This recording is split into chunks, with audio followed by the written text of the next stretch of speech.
Hello, কেমন আছেন? ঘানার উত্তরে সেগেই শিকার করছিল। এমন সময় তার ঠিক সামনে হঠাৎ একটি বিশাল সিংহ আবির্ভূত হয়। বিপদ অনুভূত করে সে দ্রুত নিজের ছোট ভাইকে নিজের পিছনে আড়াল করে রাখে। সে জানে একটি গুলিতে এ সিংহকে মারা সম্ভব নয়। তাই এক মুহূর্তের সিদ্ধান্তে সে তার অস্ত্রটি নামিয়ে ফেলে। সিংহটিকে বোঝানোর চেষ্টা করে যে সে কোনো হুমকি নয়। আশ্চর্যজনকভাবে সিংহটি প্রভুর চেহারা ধীরে ধীরে নরম হয়ে আসতে থাকে, কিন্তু হঠাৎ করে একটি গুলির শব্দ শান্তি ভেঙে দেয়। গুলি ছিঁড়েছিল সেইগেরের বাবা নিকোলাস, কিন্তু তিনি ভুল হিসাব করেছিলেন। সিংহটি গর্জন করে সেইগের দিকে ঝাঁপিয়ে পড়ে এবং তার শরীরে দাঁত গেঁথে ধরে। নিকোলাস আতঙ্কিত হয়ে বারবার গুলি করে, কিন্তু তা ব্যর্থ হয়। সিংহটি সেগেরকে টেনে নিয়ে যায়, আর নিকোলাস বুঝতে পারে তার ছেলে বাঁচার কোনো সম্ভাবনা নেই। এমন সময় সিংহের রক্ত ঘটনাক্রমে ছেলেটির ক্ষতের মধ্যে প্রবেশ করে, যেন কোনো রহস্যর দরজা খুলে যায়। তার জিনগুলো অদ্ভুতভাবে প্রতিক্রিয়া শুরু করে। সিংহটি যেন একটি অনুভব করে, সেই ছেলেটিকে ছেড়ে দেয় এবং চলে যায়। অলৌকিকভাবে সেগেন বেঁচে যায়, কিন্তু নিকোলাস ছেলে ফিরে আসার কোনো আনন্দ প্রকাশ করে না। একজন কিংবদন্তি মাফিয়া নেতা হিসেবে তিনি সেইগের দুর্বলতা মানতে পারে না। তিনি চান তার ছেলে একটি নিষ্ঠুর নেকড়ের মতো প্রকৃতি অর্জন করুক এবং তাকে জঙ্গলের নিষ্ঠুর নির্মম সম্পর্কে সতর্ক করেন। তাকে একদিন পারিবারিক ব্যবসার দায়িত্ব নেওয়ার জন্য উৎসাহিত করেন। সেইগেন বাবাকে চ্যালেঞ্জ করার সাহস পায় না, কিন্তু যখন সে সিংহটির মমিফাই দেহ দেখে তখন তার আর ক্রোধ দমিয়ে রাখতে পারে না। সে নিজেকে ঘরে বন্ধ করে রাখে এবং শপথ করে যে কখনো সে তার বাবার মতো একটি নিষ্ঠুর রক্তপিশাচু রাক্ষস হবে না। অল্প সময় আগে তার মা বছরের পর বছর ঘরোয়া নির্যাতনের পর আত্মহত্যা করেছিল। পরিবারের প্রতি ক্রোধ, হতাশা তাড়িত হয়ে সে চিরতরে চলে যায়। সিদ্ধান্ত নেয় যাওয়ার আগে সে একটি রহস্যময় চিঠি নিয়ে যায়, যা তার কাছে গভীর অর্থ মনে হয়। কিন্তু যখন সে সাবধানে ছাদে উঠে তখন টাইলগুলো ভেঙে যায়। সে ভাবে মাটিতে পড়ে মারা যাবে, কিন্তু বিপরীতে সে হালকাভাবে মাটিতে অবতরণ করে। সে তার মায়ের গ্রামের দিকে এক দীর্ঘ যাত্রা শুরু করে। সে সর্বপূর্বে একটি বিশাল সমতল ভূমি প্রকৃতির মোহহীন সৌন্দর্য উপভোগ করার সময় হঠাৎ করে একটি ভয়াবহ শব্দ শোনা যায়। সেগেই পিছনে তার এবং দেখে একটি বিশাল ঝাড় তার দিকে ছুটে আসছে। খোলা মাঠে লুকানোর কোনো জায়গা নেই। সে শুধু কান ঢেকে নিয়ে সবচেয়ে খারাপ প্রস্তুত হয়, কিন্তু অদ্ভুতভাবে গুলো তাকে পিষে ফেলে না, বরং তারা তার দুপাশ দিয়ে সরে যায়। তখন সে বুঝতে পারে বাফেলোর নেতা নিজের দেহ দিয়ে তাকে রক্ষা করেছে। পুরো ঝাঁকটি চলে যাওয়ার পর বাফেলো রাজা অবশেষে সরে যায়। এই সময় সেগেল আবিষ্কার করে যে সে শুধু প্রাণীদের সাথে যোগাযোগ করতে পারে না, তার শারীরিক ক্ষমতাও মানুষের চেয়ে অনেক বেশি। সামান্য শক্তি প্রয়োগ করে সে 100 মিটারের বেশি দূরত্বে একটি বর্ষা ছুঁড়ে মারতে পারে। তার গতি চিতাবাঘের সমকক্ষ, যা তাকে দৌড়ানো হরিণকে মুহূর্তের মধ্যে ধরতে সক্ষম করে। এমনকি তার শ্রবণ শক্তি বিকশিত হয়েছে। তিনি খাদের ঝর্ণার কয়েকটি জলবিন্দু পড়তেও শনাক্ত করতে পারে। হঠাৎ একটি গুলির শব্দ উপত্যকায় প্রতিধ্বনিত হয়। সে দ্রুত গাছে উঠে দেখে প্রায় 1 কিলোমিটার দূরে দুজন শিকারী। সিগেল তাকে বাধা দিতে ছুটে যায়, কিন্তু খুব দেরিতে পৌঁছায়। মাটিতে পড়ে থাকা ডজনখানেক মৃত বাফেলো দেখে তার ক্রোধে বন্য উপচে পড়ে। সে কিছু করতে যাবে, অমনি শিকারীরা সরাসরি তার কাছে এসে হুমকি দেয় যেন সে অবিলম্বে সরে যায়। এই কথাগুলো তার ভিতরে পশুটিকে জাগিয়ে তোলে। সে মাটি থেকে একটি ছুরি তুলে নেয়। সেগেল একটি বন্য প্রাণীর মতো আক্রমণ করে দুজন শিকারীকে প্রতিরোধ করার কোনো সুযোগই দেয় না। অপর একটি শিকারী দলকে এবং মৃত বাফেলোদের দেখতে সেগেল শপথ করে সে ন্যায় বিচার চাইবে। 26 বছর পর সেগেল ক্লেভেন নামে একটি কিংবদন্তি ঘাতকে পরিণত হয়। তার পরবর্তী লক্ষ্যের কাছাকাছি যাওয়ার জন্য সে নিজেকে একজন বন্দী সেজে কারাগারে প্রবেশ করে, কিন্তু কক্ষে ঢুকেই সে দেখে তার সহবন্দীও একজন বিপজ্জনক মানুষ। অপ্রয়োজনীয় সংঘর্ষ এড়াতে কেভেল একটি বাজির প্রস্তাব দেয়। সে দাবি করে যে 3 দিনের মধ্যে বেরিয়ে যাবে, আর যদি না পারে তবে সহবন্দী তার সাথে যা খুশি করতে পারে। পরের দিন সূর্য স্নানের সময় দুজন গুন্ডা এসে দাবি করে যে সবকিছু তাদের বস সেমিয়নের এবং নতুন আসা লোকটিকে শিক্ষা দেবে, কিন্তু কেভিন সামান্য প্রচেষ্টায় তাদের মাটি থেকে তুলে ধরে। সৌভাগ্যক্রমে গার্ডরা সময় মতো এসে একটি বিপর্যয় রোধ করে। পরে পরে ক্লেভল্যান্ডকে বসের অফিসে নিয়ে যাওয়া হয়, কিন্তু সে একেবারেই চিন্তিত নয়, কারণ সে ঠিক জানে ওই মানুষটি কি, আর এই কারণেই সে এসেছিল। যখন তারা সতর্কতা ছেড়ে দেয়, ক্লেভল্যান্ড হামলা শুরু করে। দুজন বডিগার্ড প্রতিক্রিয়া করার আগেই মাটিতে পড়ে যায়। সেমিয়ন বিপদ অনুভব করে, কিন্তু তখন আর দেরি হয়ে গেছে। গোলমালে একজন কারাগার গার্ড আসে, কিন্তু ক্লেভল্যান্ড তাকে ধরে উপরের তলা থেকে নিচে ছুঁড়ে ফেলে। সে একটি টিকটিকির মতো দেওয়াল বেয়ে উঠে এবং বলপূর্বক একটি পালানোর পথ তৈরি করে, যার ফলে কারাগারের টানে আসা সাইলেন্ট বাঁচতে থাকে। সে এতটাই দ্রুত যে কোনো অস্ত্র তার কাছে অকার্যকর। মাত্র 1 মিনিটে সে কারাগার থেকে পালায়, কিন্তু তারপর একটি বিশাল ঝড় তাকে সম্পূর্ণ গ্রাস করে। তুষার ঝড়ের মধ্যে কেভিন দ্রুত দিক হারিয়ে ফেলে। এমন সময় সে হঠাৎ করে একটি ঘাতকের উপস্থিতি অনুভব করে। একটি তুণ্ড নেকড়ে তার সামনে আবির্ভূত হয়, কিন্তু যখন ক্লেভেন তার টেলিপ্যাথি ব্যবহার করে, নেকড়েটি বশীভূত হয়ে যায়। প্রাণীটির নেতৃত্বে সে তার উদ্ধার দলের সাথে মিলিত হয়। পরে সে তার শরীর থেকে ট্যাটুগুলো মুছে ফেলে। যখন সামরিকরা আসে, তারা শুধু নেকড়েদের আক্রমণে অচেনা হয়ে যাওয়া একটি মৃতদেহ পায়।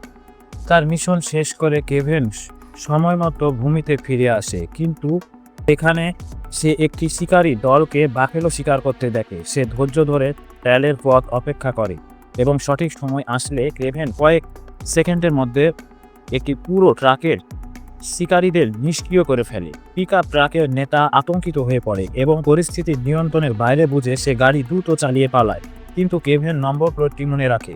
নেতা তার বসের কাছে রিপোর্ট করতে ফিরে আসে, যখন হঠাৎ একটি পূর্ব তীর সরাসরি তার মাথায় আঘাত করে। কেভিন তার নাম তালিকা থেকে কেটে ফেলে এবং বের হওয়ার সময় দরজা বন্ধ করে দেয়। গন্ধ অনুসরণ করে সে একজন নারীর সামনে হাজির হয় এবং বছরের পর বছর ধরে চিঠি রেখেছিল তা সে বের করে। শেষ মুহূর্তে ক্যালিপসো বুঝতে পারে যে ক্লেভেন অনেক আগে সেই ছোট ছেলেটি যখন ক্লেভেনকে সিংহ নিয়ে যায়, তখন ক্যালিপসো এবং তার পরিবারও কাছাকাছি ভ্রমণ করছিল। সে চিঠিটি তিনি ধরে রেখেছিলেন, তা তার দাদি দিয়েছিল, যিনি ভবিষ্যৎবাণী করেছিলেন যে এটি তার বিপদ থেকে রক্ষা করবে। তার দাদি তাকে একটি রহস্যময় ঔষধ দিয়েছিলেন, প্রজন্মের পর প্রজন্ম ধরে তাদের পরিবারে চলে আসছিল। পরে ক্যালিপসো সিংহটিকে ছেলেটিকে মুখে নিয়ে দেখেন। সিংহটি শিশুটিকে আঘাত করেনি, কিন্তু ক্যালিপসো দেখে তার চোখে একটি অনুনয়ের ছাপ ছিল। ক্যালিপসো ক্লেভেনকে রহস্যময় ঔষধটি দেয় এবং চলে যাওয়ার আগে ভাগ্য ভালো হোক এই আশার চিঠি তাকে দিয়ে যায়। যদিও ডাক্তাররা সবকিছু করেছিলেন, ক্লেভেনের আঘাতগুলো খুবই গুরুতর ছিল এবং তাতে মৃত্যু ঘোষণা করা হয়। কিন্তু যখন ডাক্তার মেশিনগুলো বন্ধ করতে যাচ্ছিল, তখন অলৌকিকভাবে সে জীবনে ফিরে আসে। তার হৃদয়ের রহস্য উদ্ঘাটন করে। সে 16 বছর ধরে খুঁজে বেড়ায়, যতক্ষণ না অবশেষে ক্যালিপসের উপস্থিতি অনুভব করে। এই সময় তিনি লন্ডনে একজন বিখ্যাত আইনজীবী হয়ে উঠেছেন, কিন্তু তার মেন্টর সম্প্রতি একটি মামলা নিয়ে যাচ্ছিলেন। এমন সময় নিহত হন যে সে তার প্রতিশোধ নিয়েছে, কারণ হত্যাকারী ছিল সেমিয়ন, কারাগারের ওই মানুষটি।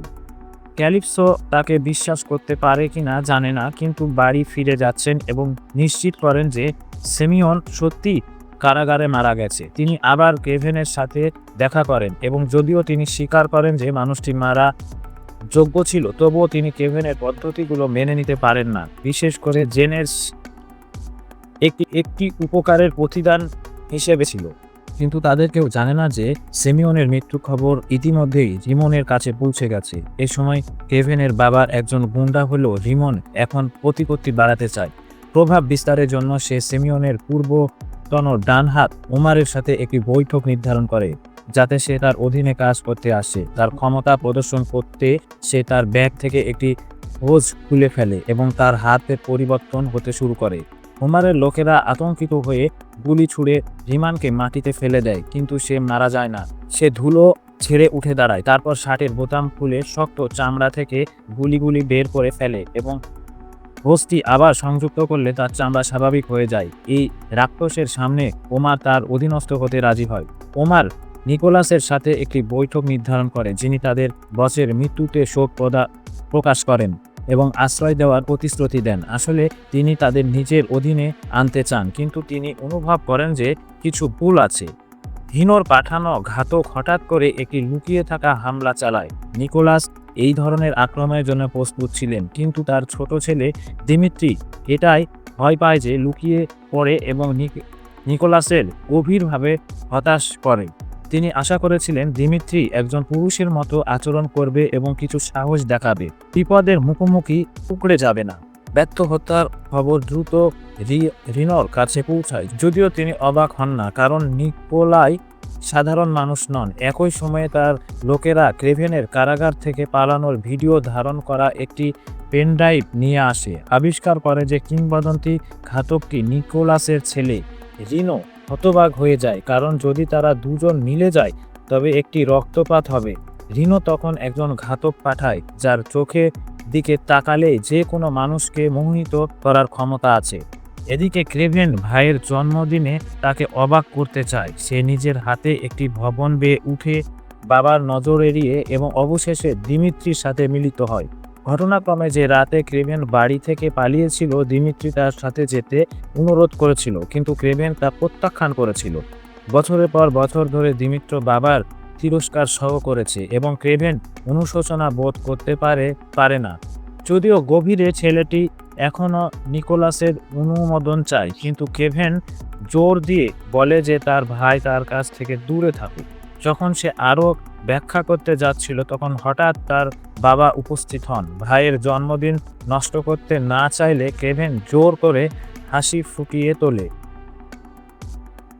পার্টির পর সে একা একটি পার্কে রাত কাটায়। পরের দিন সকালে বিদায় নেওয়ার জন্য প্রস্তুত হওয়ার সময় সে ঘরটি উল্টে পাল্টে দেখে এবং তার ভাইকে অনুপস্থিত পায়। শুধু চাদরের একটি রক্তের দাগ অবশিষ্ট থাকে।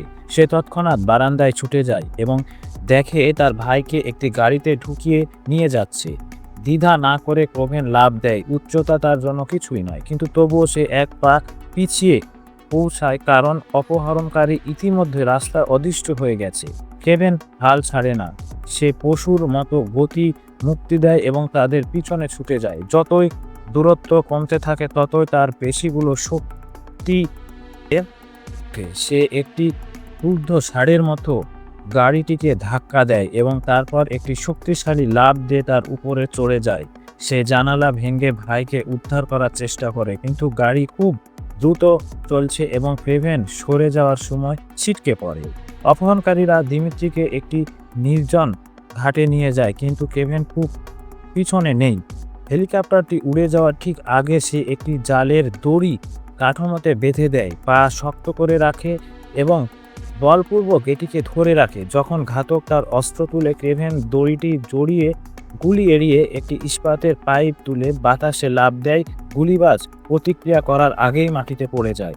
হেলিকপ্টারটি অবশেষে মুক্তি পায় এবং ক্রেভেন শেষ চেষ্টা করে এটিতে ঝুলে পড়ে। সমুদ্রের উপর শক্ত মিটার টেনে নেওয়ার পর একটি বয় তাকে নামিয়ে ফেলে এবং সে শুধু তাকিয়ে থাকে যখন তার ভাই নিয়ে যাওয়া হয়। ক্রেভেন ক্যালিপসকের কাছে যায়, আশা করে যে তার সম্পদ অপহরণকারীদের আড্ডা খুঁজে বের করতে পারবে। যদিও তিনি রাজি হন, তবু এতে সময় লাগবে। তাই ক্রেভেন তার বাবার কাছে যায়, কিন্তু জানতে পারে নিকোলাস ইতিমধ্যেই ঘটনাটি জানেন। অপহরণকারীরা প্রমাণ হিসেবে একটি কাটা আঙ্গুল পাঠিয়ে দিয়েছে। 20 মিলিয়ন মুক্তিপণ চাইছে, যদিও টাকা নিকোতনের জন্য কিছুই নয়। নিউ ইয়র্কের সবচেয়ে ভয়ঙ্কর মাফিয়া বস হিসেবে আত্মসমর্পণ করা মানে তার সুনামের অবসান, এবং মুক্তিপণ দিলেও তিনি বিশ্বাস করেন তারা বন্দীকে মুক্তি দিবে না। বিবেচনা করে নিকোতন চাহিদা উপেক্ষা করার সিদ্ধান্ত নেন। বাবাকে দিমিত্রিকে ত্যাগ করতে দেখে ক্রেভেন বুঝতে পারে যে তাকে নিজের হাতে ভাইকে উদ্ধার করতে হবে। সৌভাগ্যক্রমে ক্যালিপসোর দল একটি অগ্রগতি করে। একজন বন্ধু ঘাটতি খুঁজে পায়, কিন্তু যখন সে বের হয় তখন সেই বন্ধু অদ্ভুত ঘাতকের সম্মুখীন হয়। ঘটনাক্রমে তার বন্ধুকে ইতিমধ্যে কেনা হয়ে গেছে, যা তিনি আশা করেননি। তা হলো অপর পক্ষ বিশ্বাসঘাতকতাকে ঘৃণা করে। অপহরণকারীদের ঘাঁটি একটি খাড়া পাহাড়ে লুকানো, কিন্তু কেভলেনের জন্য এটি কোনো চ্যালেঞ্জ নয়। সে একটি টিকটিকির মতো পাথরে আটকে থাকে এবং দ্রুত গর্তে প্রবেশ করে। একজন গার্ড তার দৃষ্টির সামনে আসার আগেই একটি উড়ন্ত ছুরি তার গলা ভেদ করে। সে দক্ষতার সাথে চলে, কিন্তু একটি ভুল করলে তার উপস্থিতি সবাইকে চালু করে দেয়। তবুও শত্রুরা তার শক্তিকে কম আকাশ এবং গুলি কয়েক সেভেনের মধ্যে থেমে যায়। হোমার দলটির নেতৃত্ব দিচ্ছেন, প্রতিরোধ করার চেষ্টা করেন, কিন্তু কেভলেন আক্রমণের দৃঢ় ছিটকে যায়। যখন ক্লেভলেন তার ভাইয়ের অবস্থান সম্পর্কে জিজ্ঞাসাবাদ করতে যাচ্ছিল, তখন সে বিপদ অনুভব করে। একটি রকেট উড়ে আসে, এড়ানোর সময় নেই, এবং ক্লেভলেন এবং হোমার একসাথে পাহাড় থেকে ছিটকে পড়ে। বিস্ফোরণ একটি ভূমিধস ঘটায়, তার পাওয়ার সূত্র রক্ষা করে। কেভেন পড়ে যাওয়ার ধ্বংস সর্বশেষ থেকে হোমারকে রক্ষা করতে নিজের দেহ ব্যবহার করে। যখন শহরের দেওয়াল আবার বিস্ফোরিত হয়, ক্লেভেন সহায়তা পালাতে পারে না এবং সম্পূর্ণরূপে চাপা পড়ে যায়। পরে ঘাতক কেভেনের দেহ খুঁজছে, তার বসকে পাঠানোর জন্য একটি ছবি তুলতে প্রস্তুত, কিন্তু সে কখনোই আশা করেনি যে কেভেন হঠাৎ তার পিছনে আবির্ভূত হবে। দুজন ঘাতক প্রতিক্রিয়া করার আগেই কেভেন তাদের মাটিতে ফেলে দেয়। এদিকে দিমিত্রিকে রিনোর সামনে নিয়ে আসা হয়, যিনি তাকে আঘাত করতে অস্বীকার করেন, বরং তিনি সহানুভূতি দেখান। তিনি বিশ্বাস করেন যে দিমিত্রি যাকে বাবা উপেক্ষা করেছে তার সাথে একই অতীত শেয়ার করবেন। তার অবস্থা অর্জনের জন্য রিনো প্রকাশ করেন যে তিনি চরম জৈব পরীক্ষা দিয়ে গেছেন, যা তাকে আজকের মতো করে তুলেছে। যদিও তিনি অপরিময়ের শক্তি পেয়েছেন, তবুও তিনি ক্রমাগত যন্ত্রণা ভোগ করেন। তার রাক্ষসী রূপ ঘৃণা করলেও তিনি বুঝেন যে শুধু শক্তিশালী সম্মান পায়। তিনি আশা করেন দিমিত্রি একই রূপান্তরের মধ্য দিয়ে যাবে এবং তার ক্ষমতা ব্যবহার করে নিকোলাসের অপরাধ সাম্রাজ্য দখল করবে। কিন্তু এই সময়ে তার লোকেরা অনুপ্রবেশকারীর খবর দেয় এবং সবাই তাদের অস্ত্র তোলে। রিনো আশা করেননি যে ক্রেভেন এত দ্রুত আসবে, কিন্তু যখন লিফটের দরজা খুলে তখন ক্রেভেন নয়, বরং বিদেশি ঘাতক আসে। যখন সে চশমা খুলে, সবাই একটি মায়াজালে টানা পড়ে। সে একটি ভূতের মতো করিডোরে চলে এবং দিমিত্রির সামনে হাজির হয়। বিদেশি রিমনকে সতর্ক করে ক্রেভেনকে ধরার আগে দিমিত্রির হত্যা করবে না, কারণ সে আবিষ্কার করেছে যে ক্রেভেনের কোনো দুর্বলতা নেই, শুধু তার ভাই ছাড়া। তারপর সে তার পকেট থেকে একটি গাছ বের করে, সাইবেরিয়ার একটি বিরল প্রজাতি, যা ক্রেভেনে তার বিষাক্ত তীর তৈরি করতে ব্যবহার করে। এটি যেখানে জন্মায় সেখানেই গিয়ে তারা ক্রেভেনকে অ্যাটাক করতে পারবে। এদিকে নিরাপত্তা নিয়ে চিন্তিত হয়ে ক্রেভেন তাকে সাইবেরিয়া আর আড্ডার নিয়ে যায়। স্থানটি গবেষণা সরঞ্জাম এবং বিরল গাছে ভরা। ঘটনাক্রমে ক্রেভেন গাছপালা নিয়ে গবেষণা করছিল, আশা করে যে একদিন সে সেই প্রাচীর ঔষধটি পুনরায় তৈরি করতে পারবে যা একসময় তাকে বাঁচিয়েছিল। কিন্তু ক্যালিপসো রেসিপি জানে না, কারণ এটি তার দাদির সাথে হারিয়ে গেছে। একই সময় বিদেশি এবং রিনো একটি নতুন বিষ নিয়ে আসে। একবার ইনজেকশন দেওয়া হলে এটি একজন মানুষের গভীরতম ভয় জাগিয়ে তোলে, অঙ্গের বিকল ঘটায় এবং শেষ পর্যন্ত তাকে একটি দুঃস্বপ্নের মধ্যে হত্যা করে। কিন্তু শীঘ্রই তারা বনে কিছু বিপজ্জনক জিনিস লুকিয়ে থাকতে দেখে। এটি চিতাবাঘ গাছ থেকে ঝাঁপিয়ে পড়ে, কিন্তু একই গতিতে অদৃশ্য হয়ে যায়। বিশৃঙ্খলায় দিমিত্র বনে পালিয়ে যায়। হিনো তাকে খুঁজতে একটি দল পাঠায়, কিন্তু জানে না যে তারা ক্রেভেনের ফাঁদে পড়েছে, যিনি একটি শিকার চান। জঙ্গলে ক্রেভেন দ্রুত চলে। ঘাতকরা গুলি করার সুযোগ পাওয়ার আগে মাটিতে পড়ে যায়। বাকি লোকেরা আতঙ্কিত হয়, কিন্তু পালানোর জন্য ইতিমধ্যে দেরি হয়ে গেছে। রিনো বুঝতে পারে তার লোকেরা মরে যাচ্ছে এবং হেলিকপ্টার দিয়ে এলাকাটি বোমা মারার আদেশ দেয়। কিন্তু ক্রেভেন খুব দ্রুত এবং বিস্ফোরণগুলো সহজেই এড়িয়ে যায়। কিন্তু ফিরে আসার সময় সে একটি বিষাক্ত তীর আঘাত পায়। তার দৃষ্টি ঝাপসা হয়ে যায় এবং শরীর দুলতে থাকে। হঠাৎ করে মাকড়সাগুলো তাকে ঘিরে ফেলে এবং ক্রেভেন একটি দুঃস্বপ্নে পড়ে। বিদেশি কণ্ঠস্বর তার মনে প্রতিধ্বনিত হয়, কিন্তু সে মায়া এবং বাস্তবতা আলাদা করতে পারে না। সে প্রতিরোধ করার চেষ্টা করে, কিন্তু তার অঙ্গ প্রত্যঙ্গ ধীর হয়ে যায়। যখন সে অবশেষে আক্রমণ করে তখন শুধু কাঠের খুঁটি আঘাত করে। যখন বিদেশি শেষ আঘাতের জন্য এগিয়ে আসে তখন একটি তীর তার কপাল ভেদ করে। ক্যালিপসো ঠিক সময় মতো এসে পৌঁছায়। ক্রেভেনকে মৃত্যুর কোলে দেখে তিনি আবার রহস্যময় ঔষধটি ব্যবহার করে এবং তাকে সচেতন করে তোলে। এদিকে রিনো তার লোকেদের খবর পায় এবং ধরে নেয় ক্রেভেন মারা গেছে। সে দিমিত্রি নিয়ে ঘাঁটিতে ফিরতে প্রস্তুত হয়, কিন্তু তখন সে বাফেলোর একটি বিশাল ঝাঁক দেখে। রিনো জানে এই আক্রমণ থেকে বেঁচে যেতে পারে না। সে তার পিঠের পোস্টটি খুলে ফেলে এবং তার দেহ কয়েক সেকেন্ডের মধ্যে শক্ত হয়ে যায়। বাফেলোদের কাছে গাড়িগুলো ভঙ্গুর এবং ক্রেভেন দ্রুত তার কাছে পৌঁছায়। রিনো একটি গাড়ির ওপরে উঠে এবং ক্রেভেন প্রথম আক্রমণ করে একটি উড়ন্ত লাথি দিয়ে তাকে কয়েক মিটার দূরে ছুঁড়ে ফেলে। যখন গাড়িটি নিয়ন্ত্রণহীন হয়ে ঘোরে, রিনো এড়ানোর চেষ্টাও করে না, বরং শক্তি ক্রেভেনকে দূরে ছিটকে দেয়। সে আবার গাড়ি তুলে নেয় এবং ক্রেভেন তার চাপড়া ব্যবহার করে দ্রুত কমায়। আক্রমণ এড়িয়ে শত্রুর সামনে দাঁড়ায়, কিন্তু সে যত শক্ত আঘাত করুক না কেন তা রিনোকে আঘাত করে না, বরং ক্রেভেনকে কয়েক ডজন মিটার দূরে ছিটকে ফেলে। আঘাত সে মাথা ঘুরে পড়ে এবং আবার সামলানোর আগে রানু আরেকটি আক্রমণ চালায়। প্রতিরোধের কোনো সুযোগ দেয় না। একটি নিষ্ঠুর আক্রমণে রিনো ক্রেভেনের এবং ট্রাকটিকে বাতাসে ছুঁড়ে ফেলে। ক্রেভেন ট্রাকের নিচে আটকে যায় যখন রিনো বিজয়ীর হাসি হাসে, কিন্তু ক্রেভেন আবার উঠে দাঁড়ায়, শুধু আবার ধরা পড়ে। যখন সে অচেতন হওয়ার কাছাকাছি তখন সে রিনোর দুর্বলতা বুঝতে পারে। সে তার সমস্ত শক্তি একত্রিত করে একটি ধাতব খুঁটি দুর্লভ বিন্দুতে গেঁথে দেয়, যার ফলে রিনো যন্ত্রণা চিৎকার করে তাকে ছেড়ে দেয়। এটি শুধু তাকে আরও ক্ষুব্ধ করে। ক্রেভেন দ্রুত একটি ইস্পাতের তার টানে এবং তার দ্রুত প্রতিক্রিয়া ব্যবহার করে রিনোকে শক্তভাবে জড়িয়ে ধরে। সে অপর প্রান্তটি আকাশের দিকে ছুঁড়ে মারে এবং এটি একটি দৌড়ানোর বাফেলোর সাথে বেঁধে দেয়। বাফেলোর ঝাঁক দ্বারা পিষে যাওয়ার পর রিনো কষ্টে বেঁচে থাকে, কিন্তু ঘটনা এখানে শেষ হয়নি। ক্রেভেন তার বাবাকে ট্র্যাক করে, কিন্তু জানতে পারে যে তিনি রিনোকে কারাগার থেকে পালানোর ভিডিওটি পাঠিয়েছিলেন।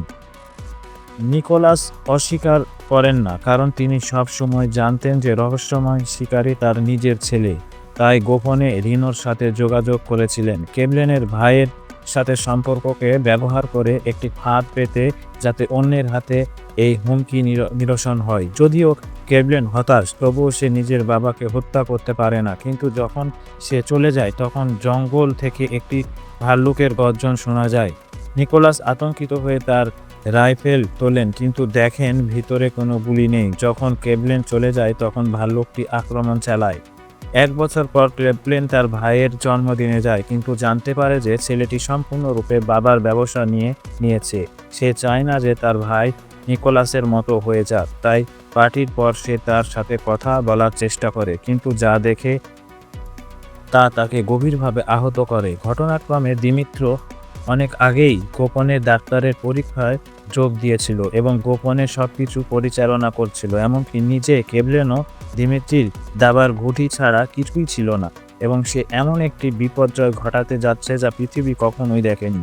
এভাবে শেষ হয় ক্রেভেন দ্য হান্টার, 2024 সালের একটি থ্রিলার ও অ্যাডভেঞ্চার চলচ্চিত্র। বন্ধুরা, পরের গল্পটা কোন মুভি নিয়ে শুনতে চাও কমেন্টে জানাতে ভুলো না।